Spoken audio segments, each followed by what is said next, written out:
happening, guys? We're hitting the 400s today, 10 times 400 on the track. It's the main set.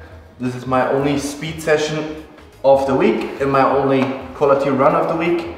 The rest will be all zone 2, as you guys know, except the other session we'll be doing on Saturday, which I'll show you. So the 400s today, we're going to be hitting then in 74 seconds. That is 3:05 pace.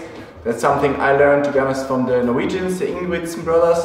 They are doing up to 20 or 40 400s. Even those guys, and they run like 2:30 pace a lot of the time. So they are like ridiculous fast, world record fast for 3K, 5K as well. So those guys control their high intensity. It never made sense to me, to be honest, that everything is steered with intensity. Zone 1, zone 2, all those things on the bike, everywhere you have those zones. And then suddenly triathlon coaches decide for the one that has the most risk, which is basically high intensity running, risk for injury, risk for going too hard, there to just say, hey athlete, just go by feeling, 80, 90%, those kind of things. Most athletes, let's say 8 out of 10, unless they had the experience of injury already, then they will slow down. But most athletes, 8 out of 10, will go too hard. First rep, you'll go too hard, then you die in the middle of the set, and then you smash your muscles. They're either going to be sore for 3 days, which impacts afterwards the sessions, and you think, oh, I had such a good set. But to be honest, you don't want that strong of a stimulus for the first time. So you just want something like getting into it.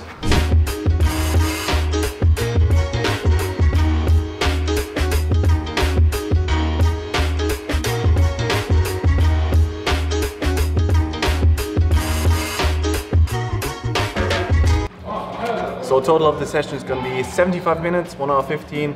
Here I just got some water, 750 milliliters with 400 milligrams of sodium and also 60 grams of straight up carbs. Always some carbs, not to get the session done per se. I don't think it's going to help in the session itself, but mainly down the line to just, especially for tomorrow, to keep, you know, fueled up and keep hitting the sessions. Because now it's Thursday. By Thursday I'm normally getting pretty fatigued by that point.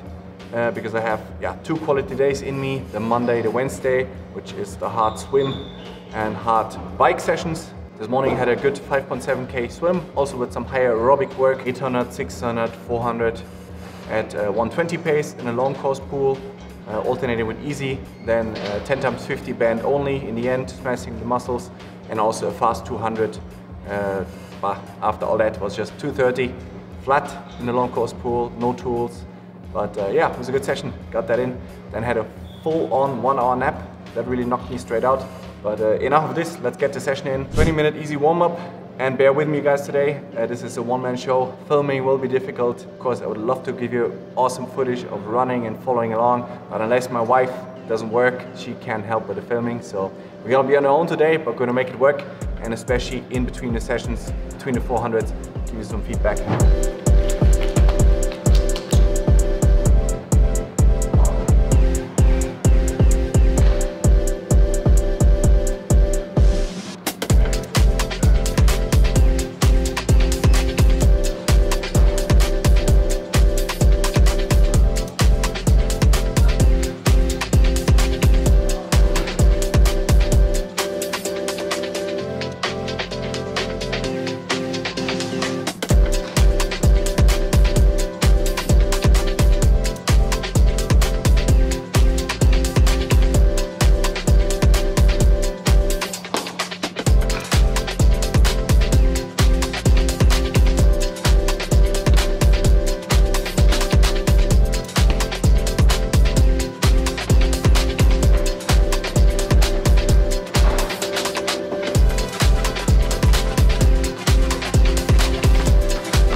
Got the warm-up done. Definitely legs feel a little bit worked from yesterday, the 500 watt intervals, quads, but not the rest. Energy super good.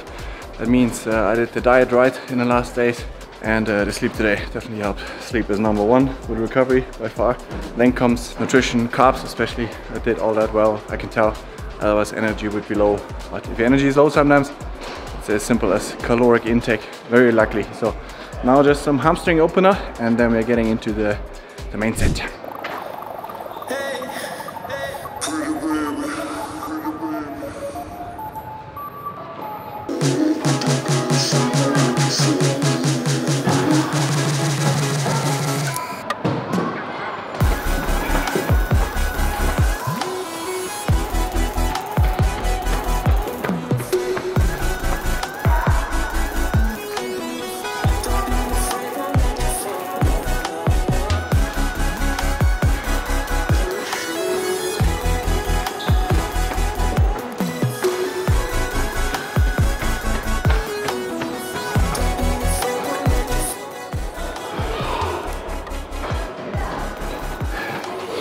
little bit too quick to start, 72, but feels good.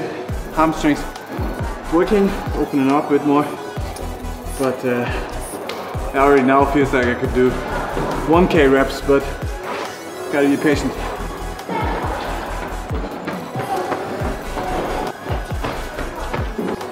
Feels good so far.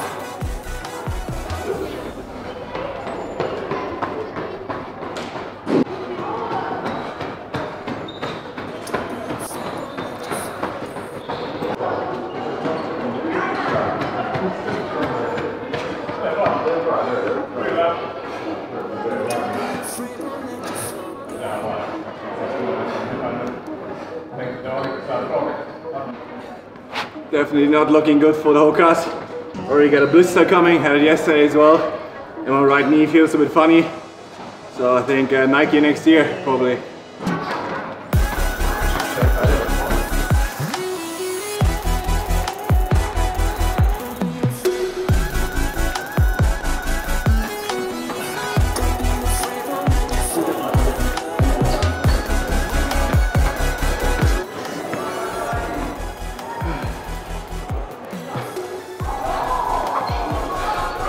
I got 7, feels still pretty good. The biggest problem is the shoes, to be honest. So, not for me, feels awkward. And I did more load on the ice with other shoes, so I know it's the shoes in this case.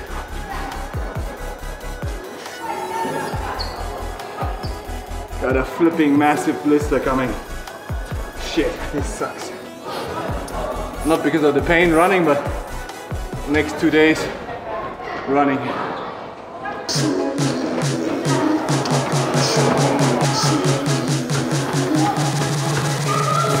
74.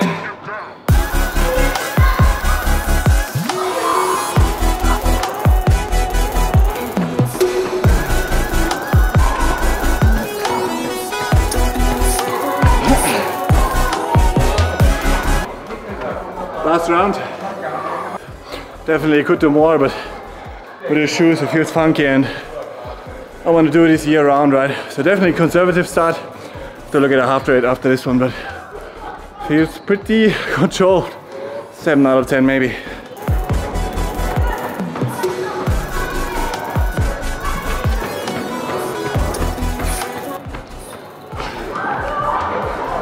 Heart rate well below threshold, so 170 and 72.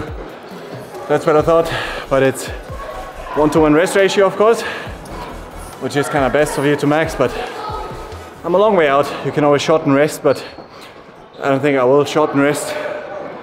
I'd rather have more load on the legs. So now I got 4K at 3:05 pace, so I'm feeling pretty easy. Not easy, it's bullshit sense. But I controlled, definitely not a hard session yet. Alright, 5,000 people coming, gotta bounce. I'm actually gonna be walking the rest of the cool down. I finished the set after 45 minutes, still had half an hour easy running, but yeah, definitely made the decision to walk. I could stop completely because I tried jogging for 5 minutes and it just didn't feel good with the knee with those shoes. So I don't want to blame the shoes. It's definitely, they are fantastic shoes obviously, but they don't work for me. But yeah, on this channel I'm not going to be afraid to speak out about brands. I know a lot of pros, they're like going to be wary about all this. You know, I know exactly which brands I want to work with and who not. And shoes wise, it's the same as like cranks. In cycling, I would never take a shoe sponsor most likely, unless it's Nike. Nike is the only one.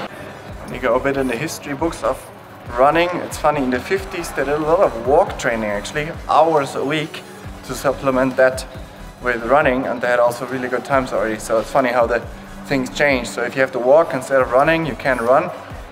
Walking is still, you know, load on the legs, obviously not nearly the same, but it's better than just stopping completely. So have a nice cool down, have a walk, and yeah, then you don't risk getting anything or a small niggle if you stop right away instead of studying. Because I could run the 30 minutes, but it just doesn't feel right. So if it doesn't feel right, body gives you signs and you just gotta listen, right? Changing shoes and then problem solved.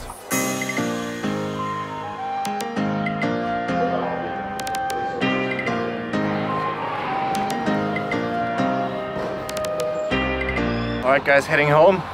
Now just gonna be 1 hour easy spin on the bike, just to flush the legs a little bit. In 2 days we'll be back here. I break down until Ironman Texas, which will be in April, step by step, what I kind of want to hit in that long run just before, 2 weeks out as a key session. So in baby steps, small, until Saturday we're gonna start with the first one. So excited for that one, but now a bit of easy spinning, food, recovery, and then I see you on Saturday. If you enjoyed this content, drop a like, drop a comment, what do you want to see next, and I see you in next week's video. See ya!